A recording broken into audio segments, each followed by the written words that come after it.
Wrestling fans, are you ready? For the thousands in attendance and the millions watching around the world, let's get ready to rumble!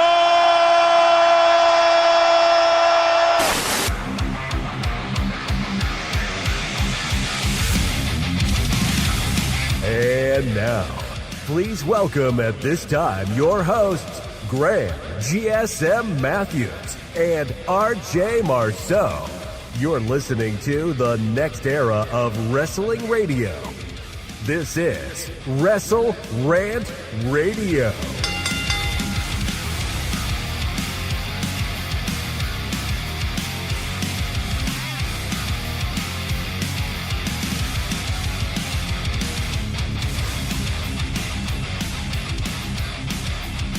What is going on, you guys? Welcome back to WrestleRant Radio here today for October 2nd, 2025. I am Graham GSM Matthews. He is Mr. Marceau. It was 6 years ago today that Dynamite actually premiered on TNT. Or not TNT. What's it, TNT? TBS? I think it was TNT. They're now on TBS, so I got the two confused. But it was 6 years ago today. They debuted on Dynamite. Even crazier than that, Mr. Marceau, it was 12 years ago. Times that by 2, next Tuesday, that WrestleRant Radio premiered on the airwaves. You obviously joined a little bit while afterward. You've been here for 95% of the time. I think you joined a couple of months later. We became friends and you joined the show. But 6 years for Dynamite, 12 years for this show. I mean, we'll have the official anniversary show next week as Dynamite did for their show this week. But, man, that is insane. I feel old just saying that. Yeah, once you said, like, over 10 years, I was like, oh, God, what's this going to be? Yeah, and listen, I keep track of the anniversaries. I actually just found, this is so random, I found the other day, there's actually a website that keeps track of everything that has ever aired on Disney Channel, the exact day, the exact time, the exact episode, the exact movie. You can go back to any day in the last fucking 50 years. I've only been, I don't watch it now, but when I was a kid, I was watching it all the time. You can go back to this day in 2004, and I could see what I was watching on a Saturday morning as a fourth grader. Like that's, I mean, we're not old, but we're getting there. Like it just feels weird even saying that. Yeah, no, it's crazy. It is crazy, but the night is still young. The night is still young. It's fucking 12:30 here on a Thursday. The day is still young. What's going on, guys? Thanks for joining here on a Thursday. We have plenty to talk about per usual, as you see in the headline. Andrade back in AEW as of Wednesday night. We got some stuff to say about that, as well as Raw on Monday nights. And guess who brought their notebook full of notes and quotes and receipts? That man right there, Mr. Marceau. He's got some receipts to give us here today. Looking forward to that in a little bit. We also have a new NXT champion. His name is Ricky Saints, as of No Mercy last weekend. Roman Reigns returning to Raw on Monday night as well. We have plenty to get into. We will get into it in just a few moments. You can check out new episodes of the show every single Thursday right here on the YouTube channel, but as well as on WrestleRant.com, WrestleRantRadio.com, all the usual podcast platforms. Shout out, as always, to the channel members. Alexis, Miss Mon Matthews, saw her in the chat a moment ago. Dillon, DiGiacomo, Mrs. Renee, DJ Swerve1 at Swerve1 on IG. Daniel Malcolm, I see you in the chat. What's going on, brother? At I'm Quarter on X. Mr. Marceau himself at RJ_Marceau on X. John Ritland right here on YouTube, Real Honesty with John Ritland. Richie as well, Red Plant Wrestling on YouTube, and Average Grunt at Grunt Wrestling. .bluesky.social on Blue Sky. More information on that down below, but if you're watching live right here with us right now, be sure to like the video, subscribe to the channel, and turn on notifications to find out every single time we're live here on the channel talking all these grand things going on in the world of wrestling. But like I said, before we get into anything, just want to shout out those that are joining us live here right now. Nathaniel was the first one saying, hey guys, how you doing? I'm excited for my Seahawks this weekend. I saw Mr. Marceau respond soon after saying Tampa should be a good game. They're facing each other, what, on Sunday? On Sunday, yeah. I'm assuming, I don't know if it's in Seattle. I just did a quick Google search, but that should be a good game. I think they're both 3-1. They're both pretty good, so it should be a good game. So in an update from last week, I know you had mentioned it when we started the stream. I think Nathaniel, actually, who's the football guy, may have mentioned it in the chat, and I think you commented on it when I brought it up, that being the Packers game and the Cowboys game. So Dillon watched the game. And I don't know why we were talking about it, but I think he actually might be going to a game in about a month for his birthday. But we were talking about the game from last week. What game is he going to? I think he said they know someone who has season passes. So this guy said to him and Mike, his dad, that they can go to a game, whatever game they want. And they were looking to the schedule to see what kind of worked with their schedule. I think they're currently eyeing it's a Patriots game in Gillette. That's what I was saying. You were kind of vague on that. I was like, are they going to Patriots game, Giants, Jets? Yeah, no, I asked him too. I'm like, what game are you going to? Because they are Patriots fans, but I mean, here in the Northeast, you could kind of pick whatever. I mean, the Giants and the Jets, where do they play? New Jersey. Oh, with the fucking MetLife. I get MetLife mixed up with Gillette. I get those two stadiums confused. Obviously, Gillette Stadium. I've seen a couple like high school football games there. I've never been to an NFL game there, but it's in a beautiful area. We were just there for your birthday last year. I love that area. But anyway, so I think they're going to a Patriots game against. God, who was it? It's November 2nd. It's against the Falcons. The Falcons, yes, because he said that might be a competitive game, or they might be doing decently well at that point, so they won't get squashed and they won't squash whoever they're facing. So it should be a competitive game. But anyway, so we were talking about the Packers-Cowboys game. I said the Packers must have got squashed, or the Cowboys must have gotten squashed, right? Because they suck as a team, from what I understand. So Mr. Marceau told me, he goes, no, it was actually pretty competitive. It ended in a tie. How about them Cowboys? It's awful. The fact that game could end in a tie is so stupid. So how does that even work? Do they just go back to it like later on in the season? How does that work? No, it just ends as a tie. That's it. It just goes on the record as a tie. So they're like the Cowboys are like 1-2-1 now, or That's whatever stupid. the record is. They don't have. Do they have to end the game? Like, I mean, don't other So sports? basically, they went to overtime, and then both teams have a chance to get the ball. Mm-hmm. So the Cowboys got the ball, kicked the field goal, and then Green Bay got the ball, and they kicked the field goal as time was expiring in overtime. Oh, But the overtime's over, it's just over. that's just stupid.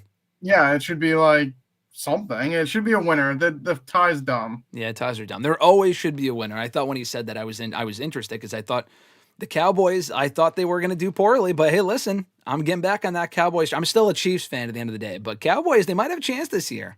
We'll revisit this in a couple months. You're shaking your head, but I think you might be. I think they might have a chance. Daniel, what's going on, brother? He said, Android, El Idolo, he knows how to keep a job, don't he? Yes, he does. Hey, listen, Andrade's bringing back that territory vibe. This guy's just going from place to place. He's unhappy here, he'll just jump to the other company. He's unhappy there, he'll go back to that other company. He'll be back at WWE for Saudi Mania in 3 years, and then go back to AEW for their 12th Dynamite anniversary episode. 6 years from now in fucking 2032, but yeah, no, he certainly knows how to keep a job in wrestling for sure, and we'll talk about Andrade a little bit later on and what they did with him on Wednesday's Dynamite. Hunter, what's going on, brother? He said, "Good afternoon, boys and chat." Abu Sika, good question here. Abu Sika, what's going on? He said, "Hey, Graham and RJ, if you two were a tag team, who is more likely to turn on the other?" This guy is more likely. I will answer myself for this particular reason. A story I've told before. I will keep this brief. This is something that actually happened. Going back, we talk about the anniversary of this show. We might not be even sitting here right now had I don't even know what you would call it.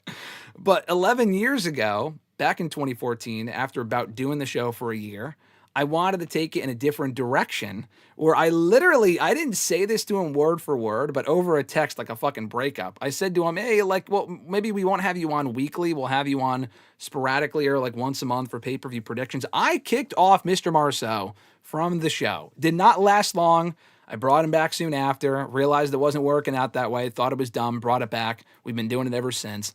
But so I would answer myself because I think I turned on you at that point. And for some reason, you took me back and you were able to come back. You wanted to come back on.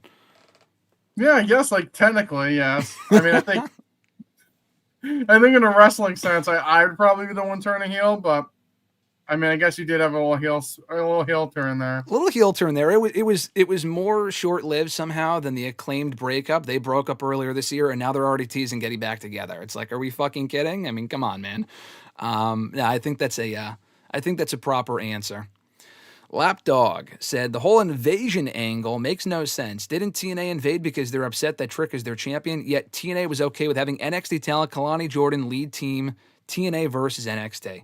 Hey, listen up, Lapdog. We will get to that a little bit later on. We got something to say about that as well. Mr. Marceau did not know until Tuesday. I mean, granted, it only happened on Friday, but he did not know, as a lot of other people probably didn't either, especially if you didn't watch No Mercy. They addressed it briefly in a video, and that was it, that Kalani Jordan was Knockout's champion. And she is leading team TNA for the women. Yet Trick Williams, their men's champion, is not on team TNA. He's on team NXT. It doesn't make a whole lot of sense. We'll get to it a little bit later on. But Psycho, what's going on? Thanks for joining. Nathaniel said, would you guys want to see Brock be Cena's final opponent? Absolutely fucking not. I said this last week. I hope they just move on from it after that travesty that was that WrestlePalooza match. I would rather they just move on. Would you want to see Cena and Brock one last time, Mr. Marceau, or would you rather it be someone else? Yeah, no, I don't want him and Brock one-on-one. Yeah, no thanks. We've already talked about other potential opponents, but it is official for Washington, D.C., December 13th, Saturday night's main event. They did announce that officially this past week. Haven't said who it's going to be against. We'll find out as it gets closer. Anyway, Daniel said, Packers almost threw the game away due to their dumb clock management. Would you agree with that? I wasn't watching the game, so I can't say. Didn't see it. It was on way too late. I did not stay up for it. I still think Cowboys have a chance this season.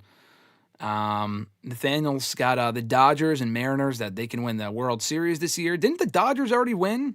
Or was that, I'm thinking, they won last year, I think. Oh, okay, yeah. So they've got a chance.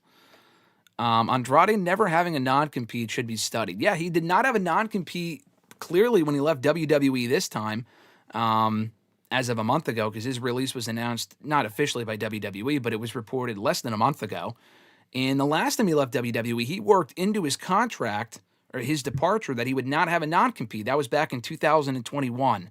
And he arrived actually quicker on AEW this time off of his WWE appearance than he did last time. When he left WWE 4 years ago, he had not even been on the show for like fucking 6 months. And then he showed up in AEW like that May or that June. This time, he was just on WWE television at SummerSlam exactly 2 months ago today, or 2 months ago tomorrow. And now he's already on AEW television. So the man's a master worker, I'll tell you that much. Do we like what Bailey and Lyra are doing right now? I think it's fine. Mr. Marceau's not a fan. It hasn't really hooked me. It's something different. What about it so far, Mr. Marceau? Have you not really been a fan of it, or is it just not interesting to you? We'll get into it later when I got my trusty notes here. Got his notes. I think my biggest problem is like they're using it to then beat Roxanne Perez specifically, because Raquel can beat them whenever she wants, I guess. But I don't know. It just doesn't. I mean, we're gonna get them as a tag team, or is this like Bailey on her own? Like, I don't know. Maybe Lyra should have beat Becky at SummerSlam. You could have done AJ versus Becky without the title because you don't need it. But I mean, I just I don't know. It's just like it's what it is. But I mean, if it's just gonna lead them to teaming again, like, I guess I don't know. It doesn't really do much for me. Yeah, no, I mean, we'll get into it. I still think it has a chance to be something different. So far, I'm not hating it. I'm not, like, loving it. It's something different outside of the title picture. Don't really like how it's come at the expense of certain people, one person in particular, but we'll get to that a little bit later on. Mr. Marceau's got the notes. He's got the quotes. He's got the receipts. We'll save that for later. But yes, Daniel, I did boot Mr. Marceau. That was way back in late 2014. Check the archives for that. And then he was right back on a month later. Were we surprised that Roman returned on Raw? Was I surprised? I was surprised, but I mean, he's made 6 returns on Raw so far this year, so it wasn't exactly shocking, but I guess he's going to be a part of Crown Jewel, which I wasn't sure if he'd be a part of that card or not, but we'll talk about the Roman return a little bit later on, and what they're doing with him and Jey specifically. That also has my interest, so kind of curious what Mr. Marceau's thoughts on that are. Grunt, what's going on, brother? Member for 5 months. Long live the Don Callis family. And on that note, it's only appropriate to talk about Andrade. Andrade was back on AEW television last night, resurfacing following a 6-man opening tag team match. It was not billed as an all-star match, but it might as well have been. It was, I think, the Bucks and Josh Alexander losing to Kenny Omega and the AEW World Tag Team Champions, Bro Dito. Kenny Omega cuts a promo afterward. Jurassic Express were also out there brawling with the Bucks, and they leave to the back. Omega and the Bucks never really came to blows, but they kind of moved to the back. So it's only Omega in the ring. He addresses the audience. He's been gone for a few weeks, he was not at the All Out pay-per-view. He was taken off of television, so he was not in Canada, his native Canada. He had to take care of some things. Kyle Fletcher was the one who took him out. That was not addressed last night. He did not come back for Kyle Fletcher. Kyle Fletcher was on the show last night in a later segment. He did not address Kenny Omega at all, so they're just completely moving on from that for right now. Don't really understand that, but okay. Then the lights go out, and they play it up as, the lights go out, whatever. Like, clearly Tony Khan doesn't pay the light bill, whatever. And they come back on, you see a man in a mask. And there is really no reaction initially, but I knew exactly who it was just by looking at the mask. To be fair, I'm not saying he didn't get a reaction because people didn't care. He definitely did get a pop when he took off the mask. I see the mask. I'm like, that's the mask that he came back in the Royal Rumble with. He was using that in AEW the last time he was here. None other than Andrade El Idolo. And I just had a hearty laugh at that point. I'm thinking, this fucking guy, man, literally left WWE weeks ago. And we said at the time, not that it was impossible that AEW would bring him back. I just did not think it was likely. He did do business on his way out. His contract expired. He told Tony Khan he was leaving. He lost on the way out to Miro. Miro actually never showed up again after that either, which is funny. And the person that was also involved in the match, CJ Perry Lana, was involved in that match, and she also disappeared after that. So everyone involved in that matchup literally never worked for AEW again after that. But he's back last night, and I can't help but laugh just thinking that maybe there's a chance here that he's a CMLL talent. Okay, he could be in CMLL, and they're just using him in AEW, and surely Tony Khan, can't make the same mistake as last time, bringing him in and thinking that this run will be any different than the last one, because the same guy is still in charge. If Tony Khan didn't give a fuck about booking Andrade as any real sort of threat to anyone of importance on the show 4 years ago, for the 2.5 years he was there, that run lasted twice as long as his recent WWE run. Why would this be any different? Sure enough, they bring him on in, and it's reported by Fightful soon after that Andrade is indeed under contract to AEW. I don't think it's a dual contracting with CMLL and AEW. I think he's just back in AEW. And they have him attack Kenny Omega. To be fair, that's a pretty prominent spot to be in. Kenny Omega, as he's a little bit older now, but still one of their better performers on the roster. Great wrestler, notable name. He's attacking a near main event guy. Pretty big spot to be in. A lot better than his last debut in AEW when he came out interrupting God knows fucking who, when he came out with I think Vicky Guerrero was his manager at the time. That one of the worst debuts in Dynamite history. This was a lot better. Mere moments go by, and it is made official that his new manager, he shakes hands, is Don Callis. Now listen, Don Callis is a great talker. I think the group itself has a lot of fucking talent. But there was a shot specifically, I should have brought it here on for the show. There was a shot specifically where they were all standing on the stage a little bit later on in the show. Andrade, this new fucking clone guy, evil hologram clone. RJ's laughing. You had every one of these members, and I swear to you, we talked about football before, you would think it was a fucking football team on that stage. I mean, I said this last night. The Don Callis family has a lot of talent in it, but they might be more bloated than NWO circa fucking 1999 2000. I mean, it is ridiculous. I have in my notes, kind of, but not really, every current member of the Don Callis family, okay? I'm going to be missing people here because inevitably you will miss people. And this is not to include Will Ospreay or Sammy Guevara or Roosh or who else was in it? There was someone else that was in Powerhouse Hobbs. They were all in it and they all got booted.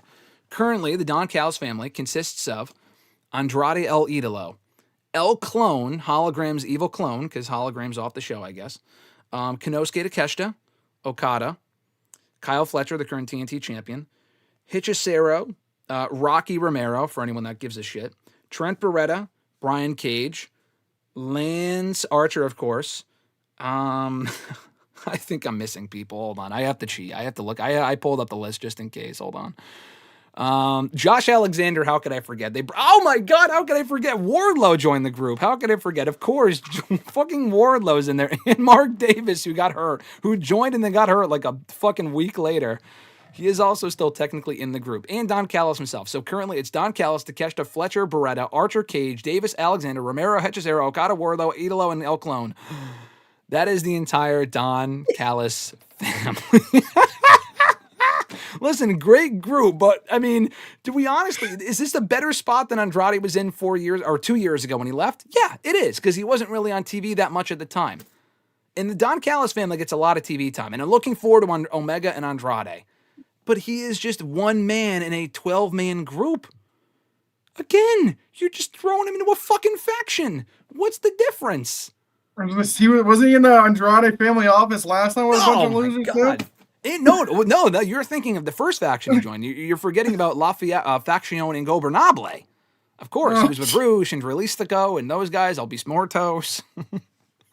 I mean, Jesus Christ. And then at least in WWE, he was on his own. He had those great... I mean, this is only one night, and I thought the actual return was well done. But come on, man. Just throwing him right out of the get-go into a fucking faction. Yeah, Don Callis is a good talker. I like Don Callis. But to make him one of 12 people in a fucking stable is ridiculous. What are we doing here? What are we doing here? Let me check. Lapdog said Brian Cage, Wardlow, and Mark Davis are hurt, so they don't count. They're in the group. They are actively in the group. They absolutely count. And it doesn't even matter. Even if they don't count, they had at least 9 people standing on the stage last night. 9 people. What are we doing here? Okada feels as irrelevant as ever. I mean, come on, man. I'm looking forward to Keshta and Okada. There's a lot of talented people. Josh Alexander just means nothing in this company at this point. Not that he would be a world champion anyway, I don't think. But, I mean, come on, dude. They basically just gave Wardlow spot to Andrade. But Wardlow's going to be a part of the group when he comes back, I'm sure. Because they're all a fucking part of the group. I just don't really see how this benefits anyone, especially when they don't really win anything. Kyle Fletcher just went for the world championship and lost. I can't see a single one of these people going for the world title anytime soon because they're just going to fucking lose. I mean, they have the unified title. They have the TNT title. That's great, but Fletcher just failed to win the TNT or failed to win the world championship. Hechicero failed to win the Ring of Honor world championship. Wardlow's a loser anyway from a booking standpoint. None of these other people have really won anything lately. I don't know, man. Don Callis family stuff aside, what are your thoughts on so soon after his WWE departure, Andrade already back in AEW? Yeah, no, I got a good belly laugh. I mean, I was watching something that really mattered last night, like a baseball playoff game, so I didn't catch Dynamite, unfortunately. But just having me on Twitter, saw that, like I said, I saw the clip, saw the lights went out, saw the mask, instantly knew who it was. Like you said, brief pause, then there was like a decent pop once he turned the mask off. I mean, I guess, like you said, he's just another guy in a group of people that mean nothing. It's just, the Don Callis family, it's just terrible at this point. What does it even mean to join the group when not even half, I'm sorry, that's being too generous, when at least 3/4 of any notable heel on your roster is a part of the same faction? It's basically every heel on their show is in this group. And Lapdog says everyone can't win matches, someone has to lose. Correct. But when they're all, is Lance Archer winning anything of note? No, he's not. And obviously there's people in the group that have to lose, like Rocky Romero is going to have to lose. I get it. Trent Barreto, when he comes back from injury, has to lose. I understand that. But none of these guys are any real threats. I will also mention this. I'm looking forward to this. And I thought Dynamite last night was a good show overall. I'm not shitting on the show. I'm just thinking the Andrade thing, he's very talented. AEW already has so many talented people. Just use them. We talked about this when he left WWE. Fucking use them. I'm nothing against Andrade, but it was also reported from PW Insider last night, unless he has a different story, maybe he'll come out about it. Andrade was cut from WWE. They didn't even bother giving him the 90 days. I don't think that was something Andrade worked out this time. I guess last time he did. This time they were just like, fuck it. We just want you gone. Just please leave. So they just cut him. And now he's in AEW. Apparently WWE cut him for multiple, not just one, multiple wellness policy violations. Now, are they just testing him and not people like Brock is clearly on something. Brock looks like a fucking Greek god out there, but we already knew that. We knew that 10 years ago when the company's like, oh yeah, we only test full-timers and not part-timers. Like, that is hypocritical, but we already knew that. Yeah, but Brock draws money. Well, yeah, Brock's a bigger star than Andrade. I mean, come on. That's just a fact. But I don't know, man. I just don't really see what the worth is here. What's the worth? Lance Archer is not an enforcer. He just stands there. I could do that. RJ could do that. AJ Styles and Orton are definitely on the juice. Maybe they are. I'm not saying they're not. I have no idea. Maybe there's a decent chance that they are. But we just know with Andrade, he's already gone back and forth multiple times. I mean, Jeff Jarrett did it God knows how many times in the late 90s with WWE and WCW. So it's not like this has never been done before. I just don't see what's different. Like, I can't even say I'm excited for this, because the last time I was excited, I'm like, oh, yeah, we can get all these big matches, like Andrade and Cody, which he lost. We can get Cody or Andrade versus this guy, and he's going to lose to him too. Like, he lost a lot in AEW the last time. They did fucking nothing with him. And he either refused to lose, or he got in backstage fights with certain people. Like, come on. Like, will he be on his best behavior this time? I can't imagine he turned around his...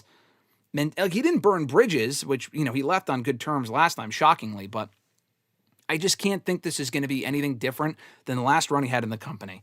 And he said, I think the writing was on the wall after Andrade divorced Charlotte. He didn't want to be in WWE anymore. That's fine. I'm just talking more about the fact that he's in an AEW now. Like, AEW already has a great roster. Why do we need him back on the show? Like, I just don't really get it. Maybe he'll surprise me. Maybe he'll go on and have this amazing run. They put the fucking world title on him. I mean, could you see something? I mean, I would love to be wrong here. The guy's talented. And we were the biggest Andrade fans. Remember, we saw him before almost anyone else in WWE. I wasn't following him in New Japan and CMLS, so I'm not like a day oneer here. But we saw him when his name was Manny. Remember that Manny Andrade in NXT at a fucking house show? So we saw the talent. That was 10 years ago. Keyword 10 years ago. And it just hasn't worked out. Pretty much the same talent as he was then. He's the same talent. Just a little bit more polished. He's a great wrestler. But again, there's a lot of great wrestlers. He can't, like, the mic skills still struggle. Like, that's why they have Don Callis. But are they really going to make him the crown jewel of this group? No, they're not. Why would they make him the crown jewel of this group when they have Takeshita, who, in my opinion, has a much brighter future than Andrade or Okada? Agreed. What'd you say?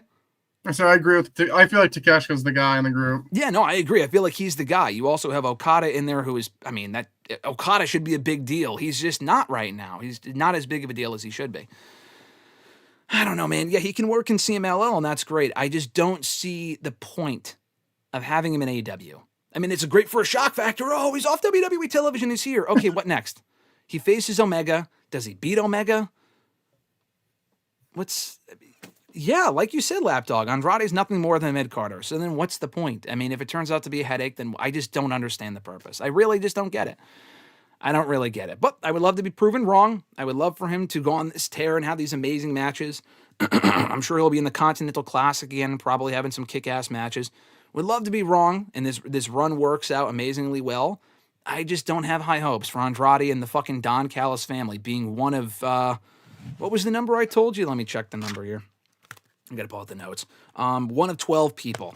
Okay, 1 of 12 people in a faction. I thought the Judgment Day was bloated. Jesus fucking Christ. That's like twice the amount of members that the Judgment Day has. Again, they're all talented, but if they're not being taken seriously as any real threat, I also think Kyle Fletcher's the future, too. I think Fletcher and Takeshita are the two guys that you build around in that group. Okada's amazing, obviously. He's on the back end of his career, but he's still great. Andrade is, at least by those standards, 4th in that pecking order. 4th! Why not just have him debut on his own and go after Omega? Why does he have to be in the Don Callis family? Why even have Andrade in the company at all? But, again, like I said, maybe he'll go out there and have this amazing run and prove us all wrong. Time will tell. Psycho said earlier on, I need the Men in Black pen who will erase the memory of that I kicked out Mr. Marceau. Yeah, as do I. I'm surprised. It's still canon because I acknowledged it, but... yeah, we should all just forget about that. It was way too short, thankfully. It was short-lived. Mr. Marceau was back on soon. I reinstated him to the show soon after. But that was a bad timeline. Bad timeline. I don't know what got into me that day. Placated said, when are they going to take Riley seriously on Dynamite? Who is Riley? I don't know who that is. I'd have to look at the roster. You'd have to specify. Kyle O'Reilly? Oh, Kyle O'Reilly? Oh, yeah, that's probably the only O'Reilly on that roster. I mean, I don't think so. I think he's just a certified tag team guy at this point. Daniel also said Andrade punching Sammy Guevara probably endeared him to the roster backstage. Did you know that Sammy also got into a backstage fight at that point in time with Eddie Kingston? And now they're going back to that feud.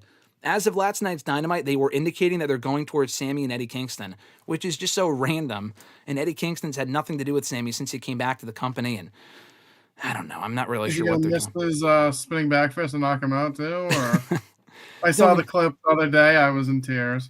Oh, yeah, because we talked about it last week and you hadn't seen it yet. Yeah, that match with him and Big Bill at All Out was no good. Emmanuel, what's going on, brother? Hope you're doing well.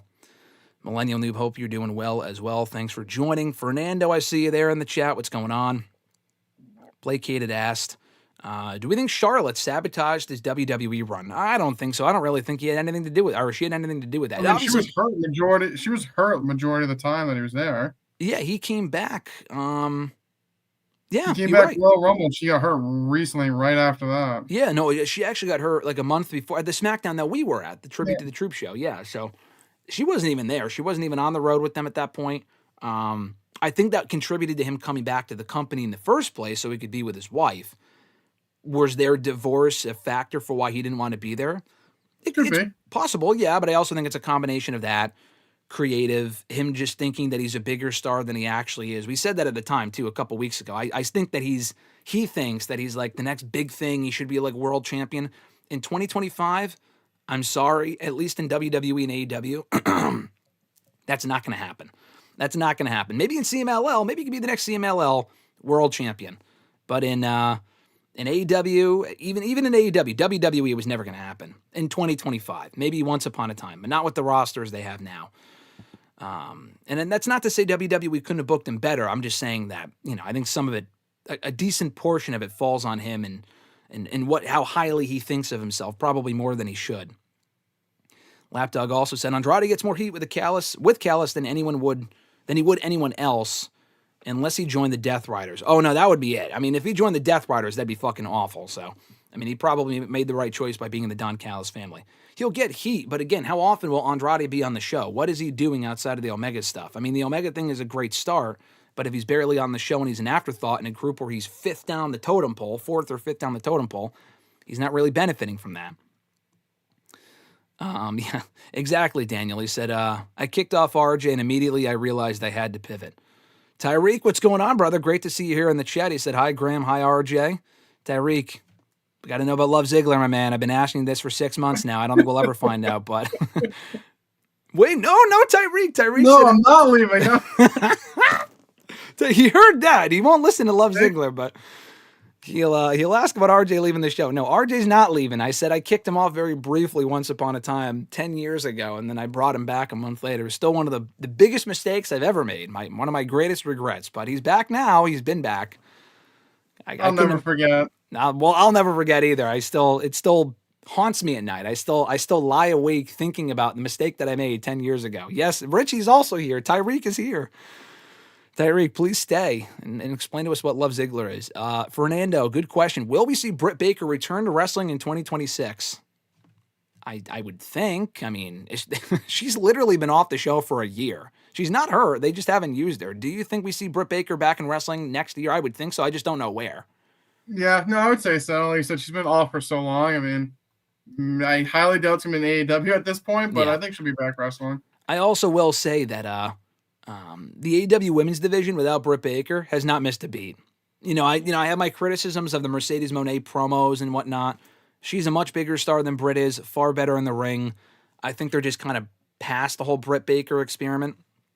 Not to say there's not a role for her on the show, but I just feel like there's more, more talented women that contribute more to AEW's women's division. Like Britt Baker not being there, it's not like people are sitting there wondering, oh, when's Britt Baker going to be back? I haven't seen too many people be saying that because I feel like they moved on without her and they don't really need her. But I will say, as far as the AEW thing, I will mention real quick, at WrestleDream, they did announce last night on Dynamite, coming up at their next pay-per-view on October 18th, I think it is.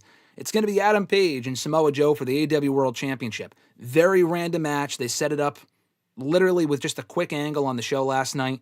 That tells me they don't have anyone else set up to face Adam Page, which also tells me no one from the Don Callis family, just to tie that up real quick, is credible enough at the moment to be facing Adam Page for the World Championship. They have 12 fucking heels in their stable, and you're telling me not one of them? Kyle Fletcher just got the last shot, but not one of them is ready to be challenging Adam Page for the title, so they have to pull in 1/3 of the Trios champions to face Adam Page instead. I'm looking forward to the match. The promos could be good. The match should be good. I'm just saying that it's just a testament to the fact that the Don Callis family are indeed mid-carders for the most part, and that none of them are ready to be facing Adam Page. Aside from Konosuke, but I'd rather not Konosuke to go for the title and then lose. I'd rather him just be built up a little bit more. Lapdog said, Britt can't hang with the current crop of top women in the company. That is indeed correct. Britt Baker walked so JC Jane could run. Yeah, why would NXT even need Britt Baker when we have JC Jane as the NXT Women's Champion? Hey, she's not beatable. She won at No Mercy. She retained the title, albeit with help, as a heel should, obviously. But yeah, JC Jane, the fact that she's still NXT Women's Champion almost fucking 6 months later to me is just wild. I mean, I'm shocked that she didn't drop the belt immediately. How do you like her now? She's the best women's champion they've ever had. She's not the third wheel. She said that herself, right? Not the third wheel. Should AEW stack Dynamite on Tuesday? They should, but I feel like looking at the lineup for next week, they're calling it Title Tuesday. And instead, they have all of one championship match announced for next Tuesday's episode as they air opposite of NXT. NXT, in turn, has announced not NXT Invasion.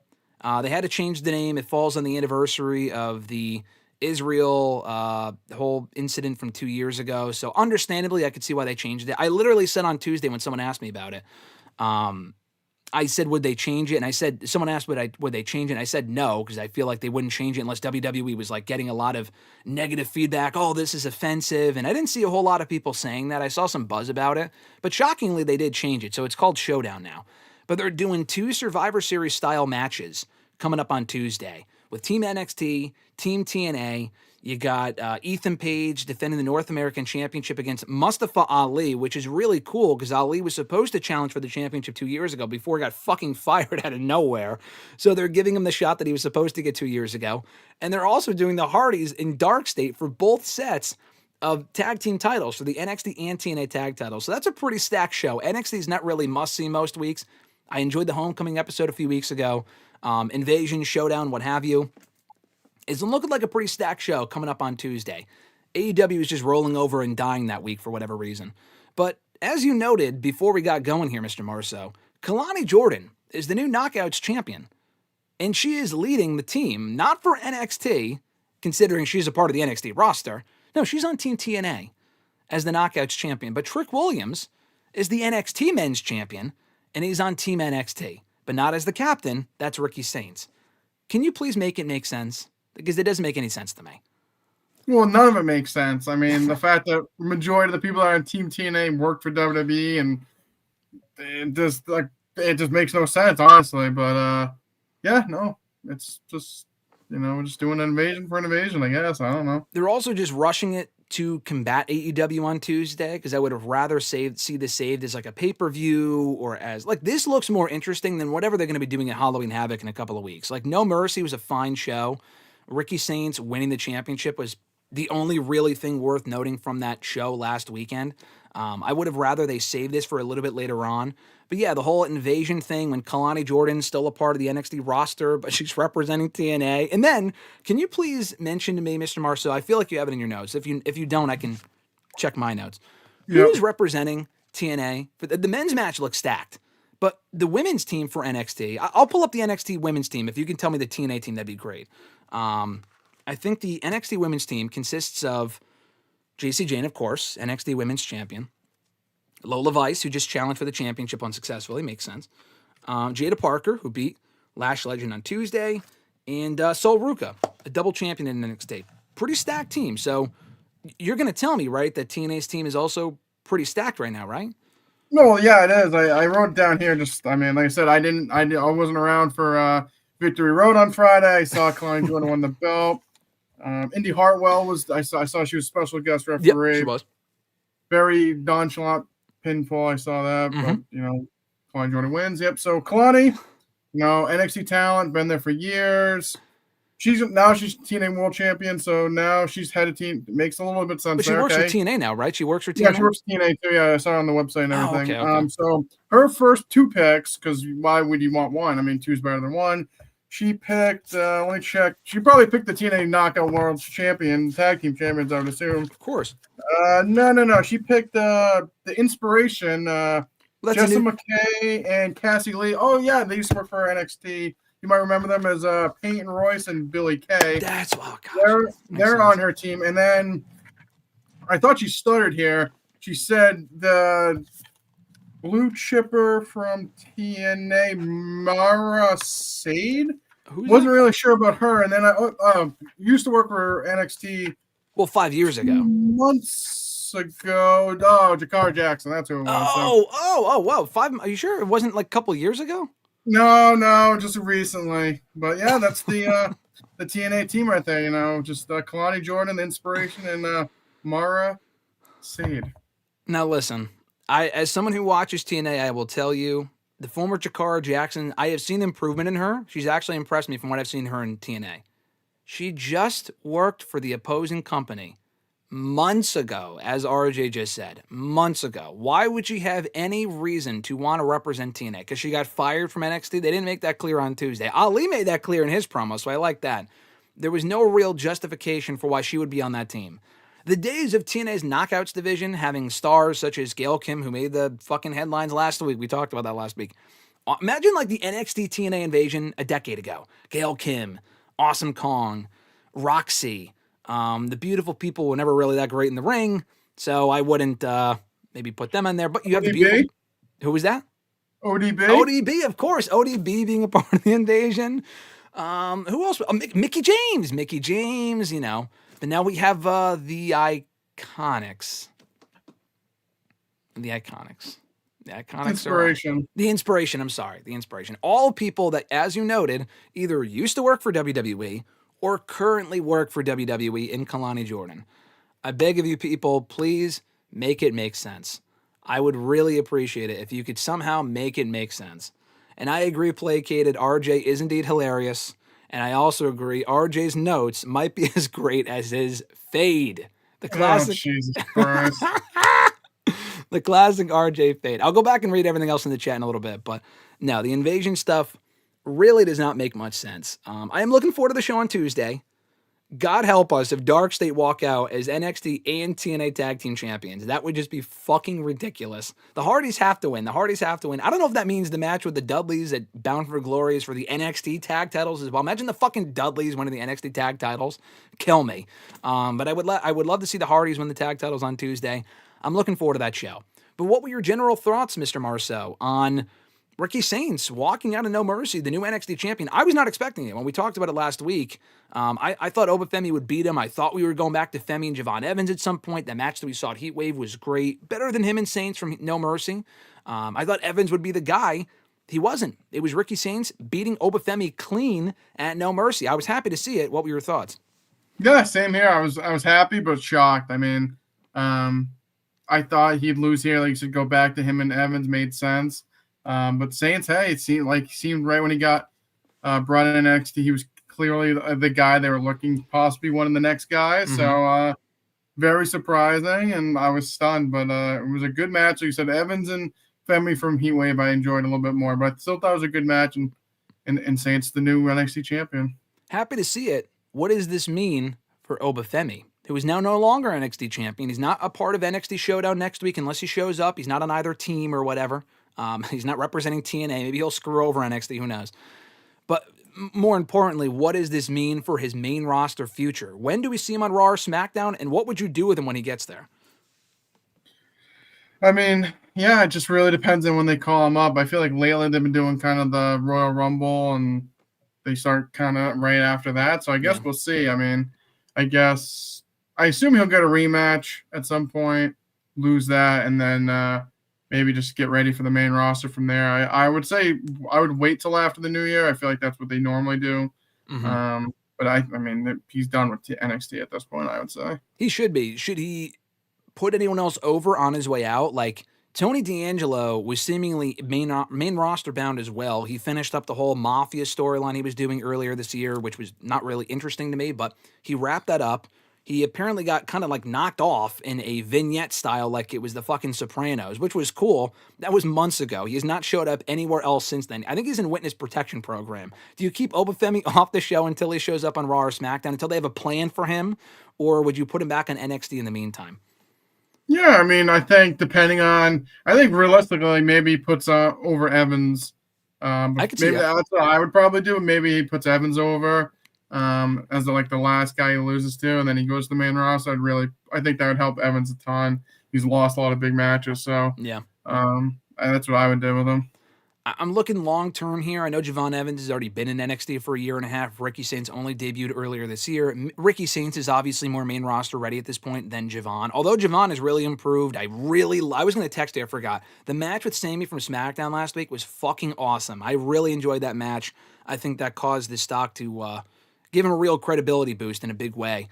Do you think Javon Evans could be the one to take that title off of, maybe he beats Femi in like a number one contenders match. Do you think Evans could be the one ultimately to take that title from Ricky Saints? Maybe you turn Ricky heel at some point soon. I could see that being like a stand and deliver match. I know that's like 6 months down the road, but I could see that being where they're going. Yeah, no, I like that. I mean, I think he is, besides him, Saints, we talked about their higher upper card men's just very limited. So, yeah. I mean, now that Saints the champion, like I said, maybe they turn him heel and Evans is the one to beat him WrestleMania weekend. But I think Evans is probably the next guy. No, I agree. I think having Evans is great. Ricky Saints for right now is good. They still need an influx of new names, and I'm not just talking from fucking LFG. I don't know where they're getting these people from, but they need some people because they're losing Femi. D'Angelo's pretty much gone at this point. Evans, they're going to be plucking to the main roster at some point, probably very soon. After that showing they had against Sami Zayn, Triple H is like, I could use that guy tomorrow. And that might happen before he even wins the NXT Championship. And like I said, Ricky Saints is already main roster bound. Sean Spears is not going to be cutting it in the main event level as the NXT champion. And Ethan Page is also main roster ready. Trick Williams has been in NXT for like 2 fucking presidential administrations at this point. He needs to be moved up to Raw and SmackDown. So hopefully soon. Nick said, what's going on, dude? He said, hey, guys, I missed a lot of episodes of the show. I'm sure you guys spoke about the new WWE intro already, but can we just talk about why the hell someone thought putting The Rock smacking his arm in the intro was a good idea? Yeah, that is, I think, what closes the new WWE intro. I think it's him going like this with the fucking goosebumps. Classic Rock. He's the head of TKO, or he's one of the board members, so I get it. What are your thoughts on the new intro? I didn't talk about this last week. They opened ESPN with it, the WrestlePalooza show. I'm not a big fan of it. I like the last one more, but I think it has that Sports Center feel, so I could see why they did it. I was more like taken away by it at first. I was like, this is definitely new. I think I like it. I think it's a better mix of old and new. I mean, I think it was the presentation was a little bit better last time, but I mean, I feel like I've gone through so many intros that it is what it is at this point. Did you notice, though, that I think someone else on Twitter pointed this out, but the beginning of the new intro has a kind of shout-out, of course, or a tribute maybe of sorts, to the original, not the original intro, but the intro that we kind of grew up on, where it's like the whole world is watching. Like, they show some of the same clips when they go through, like, the Attitude Era. It's kind of hard to pinpoint, but I don't know if you noticed that some of the, like, I don't know if it's the Triple H going like this or whatever, but maybe it's Rock and Austin. I don't know. There's some clips from that intro that we know that they included in this one, like consecutively. So it almost looks like that intro from 20 years ago. I would have to rewatch it again, honestly. I don't. Yeah, I'd have to take a screenshot or something and send it to you. They don't have Jim Ross in the commentary, I'll tell you that much. Unfortunately, although they should. The whole world is watching. What else was said in that intro? It was something like that, and I don't remember. The classic intro from 20 years ago. That's how they end it.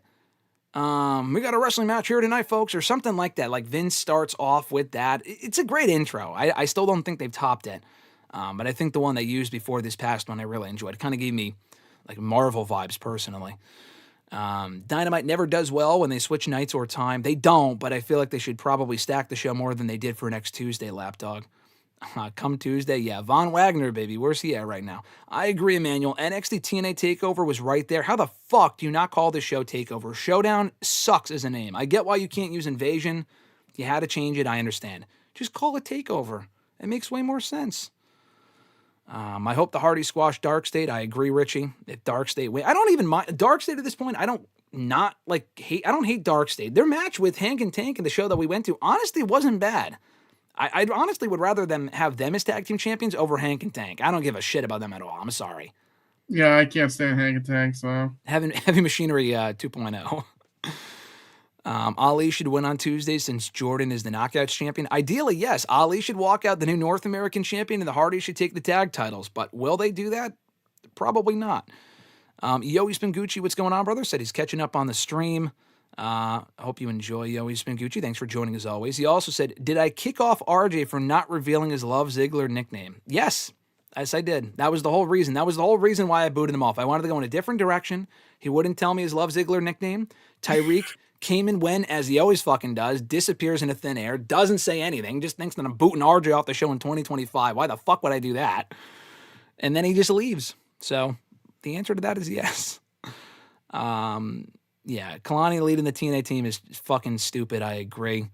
Ricky Sainz has had a great career. Remember his time in the NWA? I do. He had a great run there as well. Let me backtrack a little bit here. Ex-WWE team is on brand for TNA. That is true.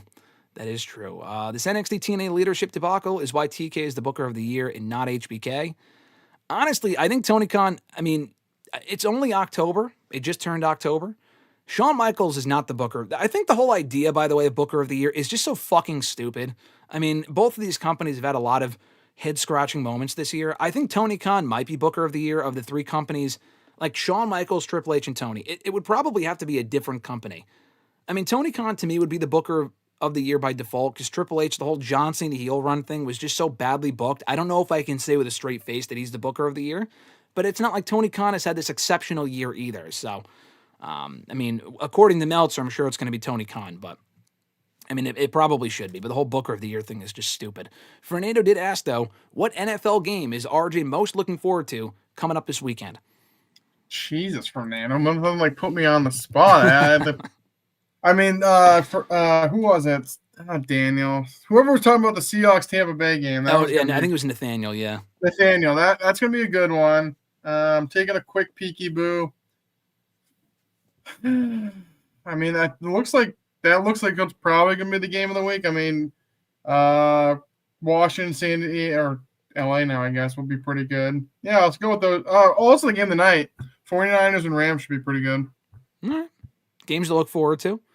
Fernando also said Oba Femi should answer the open challenge for the U.S. Championship tomorrow and win the U.S. title. I mean, I don't know if I would have it be tomorrow.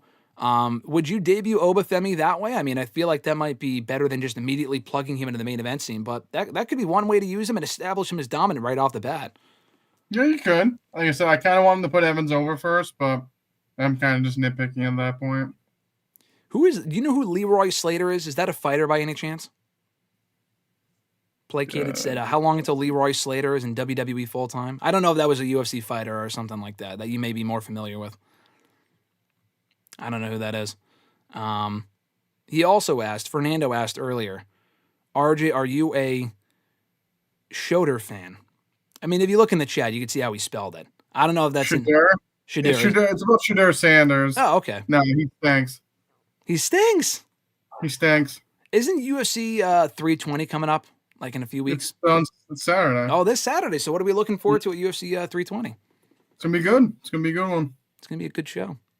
When does it if start? Pereira doesn't win, I might cry. So I might have to check up on you on Sunday to see if you did win or not. For that reason alone. Hulkamania. Oh, Hulkamania is running wild. Yes, that's what was in the intro. Yes. Hulkamania is running wild. If you smell. That was all in the old intro. Yes. Now it's coming back to me. I'll have to go back and look it up when we're done here. Javon Evans should replace Randy Orton as the youngest world champion in WWE. I don't think Javon Evans wins the world championship in the next 2 years. I'm not saying he shouldn't be a world champion. I don't see him winning a world title, and even if he were to, I don't think it happens the next 2 years. Oh, Leon Slater. I would keep it with on Orton. Yeah. I think Orton was ready in 2004. I mean, to a certain degree, wasn't, but I don't think it's Javon Evans. Okay, yeah, Richie corrected him. Leon Slater. Yes, Leon Slater, if that's what you meant. I don't know why I didn't think of that when you said Leroy Slater. He's the current TNA X Division champion. He's awesome. He was on NXT on Tuesday teaming with Javon Evans. I don't think it's long until WWE scoops him up. Anyone that has any real promise from TNA, they're probably just going to take in the next couple of years. They can keep their Iconics and fucking who else is over there right now. But if it's someone with any real buzz, like Joe Hendry, Leon Slater, who else did they have that's not an ex-WWE talent? I'd have to lie. Indy Hartwell's already been in NXT, but I could see her being back at some point. Masha Slamovich would have been on that list, but I think she's in hot water right now, so that's probably not going to happen. But yeah, probably will not be long until Leon Slater's in WWE. No Elsa, the only match that feels like Team NXT versus Team TNA is the men's match. Women's team is NXT versus NXT. It basically is. It basically is. Not saying it won't be a good match, but Team NXT, if Team NXT does not win that match, then what the fuck are we doing? I mean, the Iconics, I mean, I'm not saying they're terrible, but they should not be winning anything in WWE in 2025. A lot of people are calling the IYO SKY and Asuka storyline the best in WWE since the Bloodline. Do you agree? Best since the Bloodline, I'm not sure, but we do have some thoughts in that segment from Monday coming up here. I mean, the best feud of the year is Becky and Lyra, even though Lyra didn't win at SummerSlam. Yes, that was still the best feud of the year, yes. Best story, it's a great story. Best thing on Raw right now, I would say. And the Roman and Jey stuff is interesting. We'll get to that in a second. IYO's acting is questionable, but like I said, I'll leave that up to Mr. Marceau in just a second. He's got something to say about that. Tony is totally Booker of the Year. Booker of every year is Booker T. Good point. Emmanuel, going to work. Take care. Take care, Emmanuel. Thanks for joining as always. Sammy might hold the championship with Mania. I could see that happening. Favorite I Quit match? That's a good question, Johnny. I'm going to throw that one to you. Do you have a favorite I Quit match? I knew you were going to ask me. I feel like John Cena's been in a ton of them. I'm just going to pick one of those. Just pick one of the ones Cena was in. I feel like I Quit for me. I just can't stand the stipulation. I don't like the stipulation. Yeah. Breathing. No, like stupid. It's dumb. I feel like didn't Ronda Rousey and Charlotte have one when we went? They did. Yes. I'll pick that one then. Okay. I think I wasn't a fan during this point, but I've gone back and watched it. You mentioned the ones that Cena had, that he had some good ones. Cena and JBL, I think, was a pretty bloody. Maybe that's the one I'm thinking of. Yeah. So I might go with that one. I'm sure there's an I Quit match that I remember being great. There's got to be a couple. Maybe you guys can remind us in the chat. But yeah, the one that we saw with Charlotte and Ronda, we saw that one in person. You know what? You know what? I'll pick Jeff versus Matt Hardy. You fucking stole what I was going to say, you son of a bitch. You know what? Not only did you know why I was thinking that? I was going to say, we saw Charlotte and Ronda at WrestleMania Backlash at the Dunkin' Donuts Center. It's not called that anymore, but I was going to say, you literally saw another one in that same building around that same time on that exact same fucking show with Matt and Jeff. That was a great match. Mm-hmm. That's the one I'm going with. I might go with that one too. I'm still so jealous to this. I think that's why I kicked you off the show. I was so pissed when I found out that you were at Backlash 09 because as a kid, I loved that show and you were there and I wasn't. Maybe I did it out of jealousy. So we'll go with that as the canonical reason for why I did it. Abu Sika said, RJ, when getting into UFC, are there any modicums of, the thing cut off for me, one sec, sorry. Modicums of, what does it say? My computer's cutting it off, one sec. Oh, Fletch, that I should be keen on beforehand. Maybe fights? I don't know what Fletch means. He must have mistyped that. I don't know what he's talking about. That's not familiar. I honestly have no idea what you just said, so. Any modicums of Fletch, that I should be keen on beforehand. Abu Sika, let us know what you're referring to specifically, and then RJ can answer. I'm pretty stupid, so just keep the grammar pretty simple as possible. Same here. Who will be the first AEW woman? I don't know what you're talking about. Oh, first women's tag team champs, Lapdog said. I said this last week. I would probably go with, and they mentioned this on Dynamite last night, because AEW's first real team that they've had for the last 5 years, Ty Mello and Anna Jay. I mean, I feel like those would make the most sense. Would you put the tag titles on them out of the get-go, right out of the gate? Might as well. They've been a team for long enough, so why not? Good question here from Nathaniel. RJ, what's your favorite feud in AEW? Mine is Copeland versus Christian. Do you have a favorite feud from the last 6 years?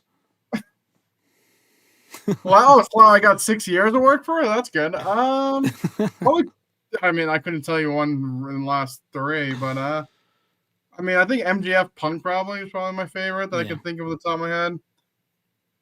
Yeah, I'll go with that. All right. Yeah, I would say that one's my favorite. The Adam Page Swerve stuff has also been excellent in the last few years, so I would go with that one as well. It wasn't a great feud, but the Cody, Jade, Brandy, I mean, I could rip off those segments like they happened yesterday. They weren't great, but if you asked me, I could fucking quote when Britt Baker, they had the Britt Baker there on the talk show, and then there was the Thunder Rosa shit too. Yep. I mean, that was peak COVID time, so I remember those times, but it wasn't great. But it was must-see television though. Shaq running out of the ambulance.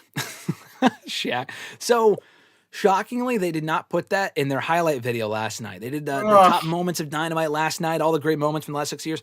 They did show Cody briefly. quick back of the head shot. He was with one in the inner circle. They were like fucking running away from him or something, or they were hiding in a refrigerator. I don't know. It was like from the early days of Dynamite.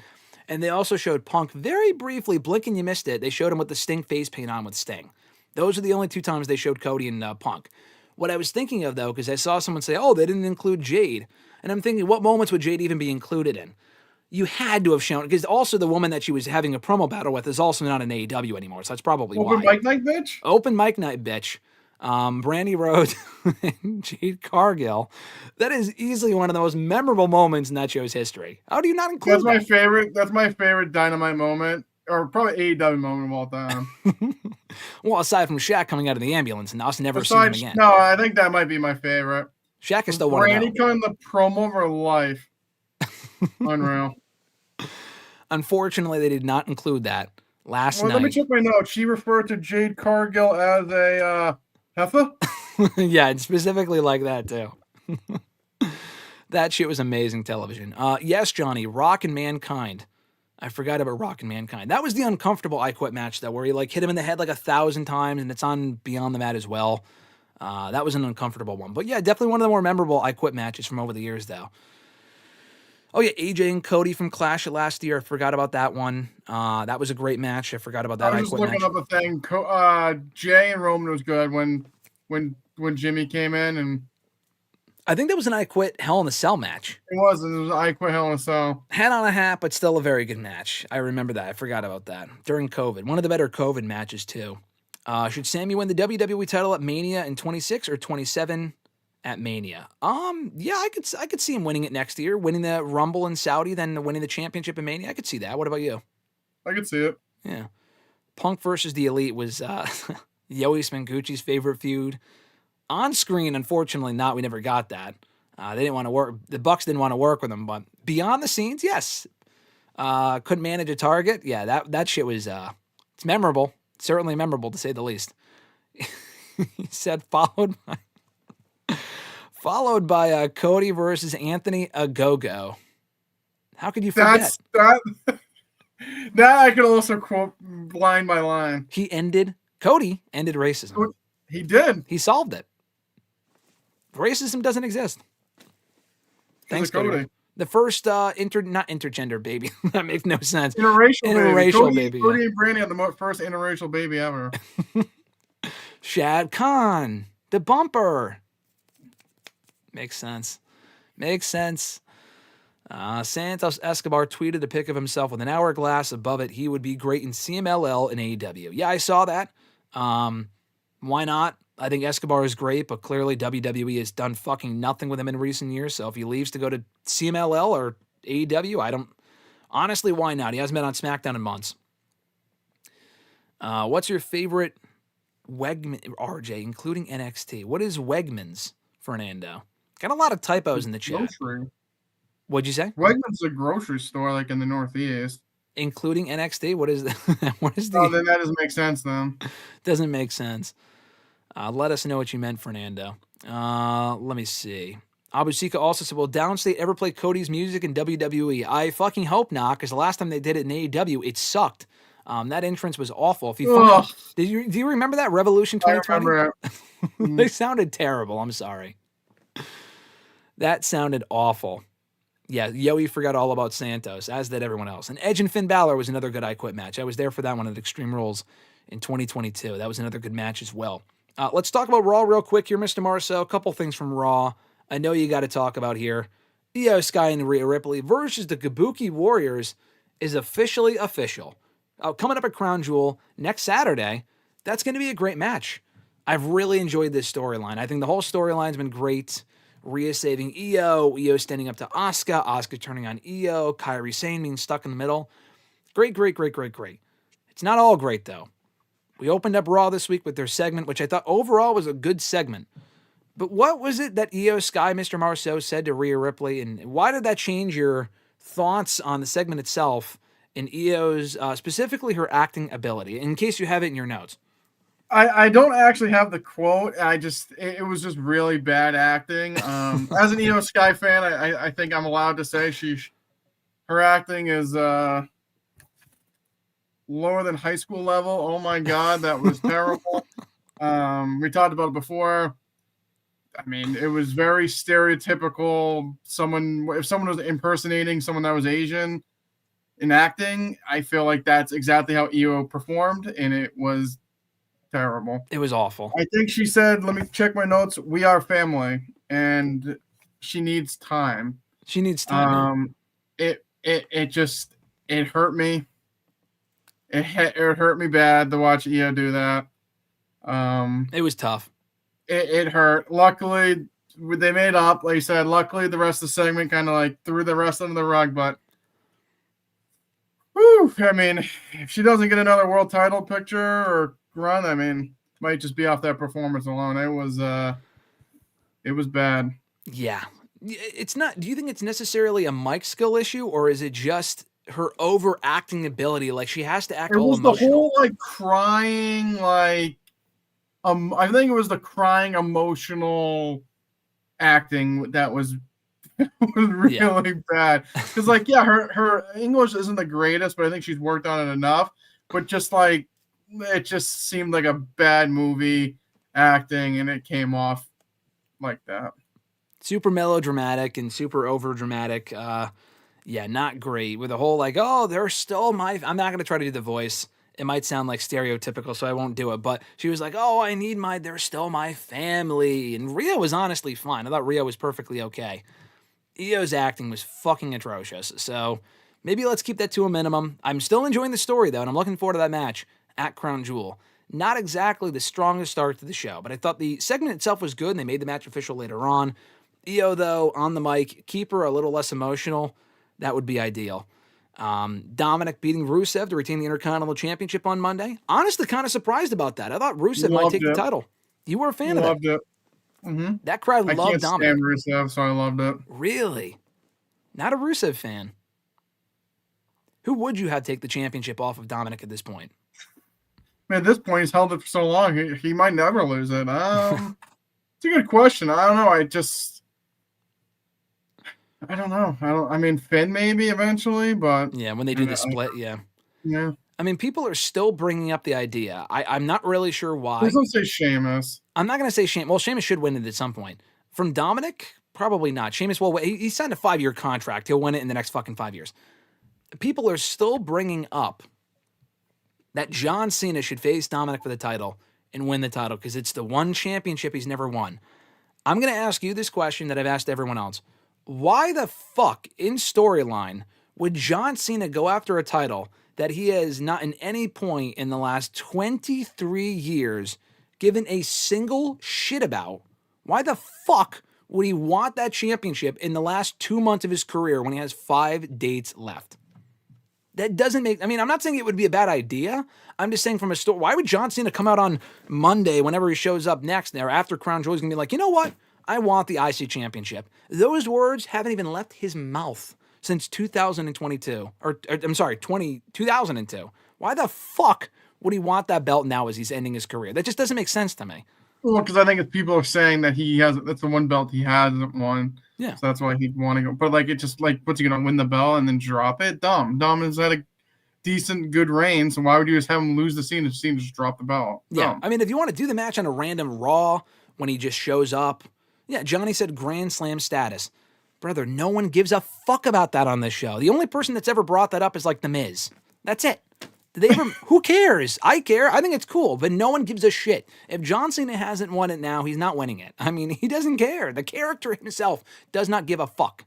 That's like if The Undertaker came out in 2010. He's like, you know what? I can't retire until I win the Intercontinental Championship. So you know what? Whoever was the Intercontinental Champion in 2011, Wade Barrett, you know what? I'm going to challenge you for the IC title. No, he didn't give a fuck. He didn't care. He didn't even care about the world title. Why would he care about the IC title?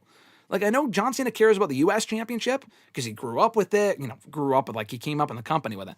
He doesn't care about the IC title. I just don't understand that mindset. I'm not saying it's not going to happen, but it's still fucking stupid.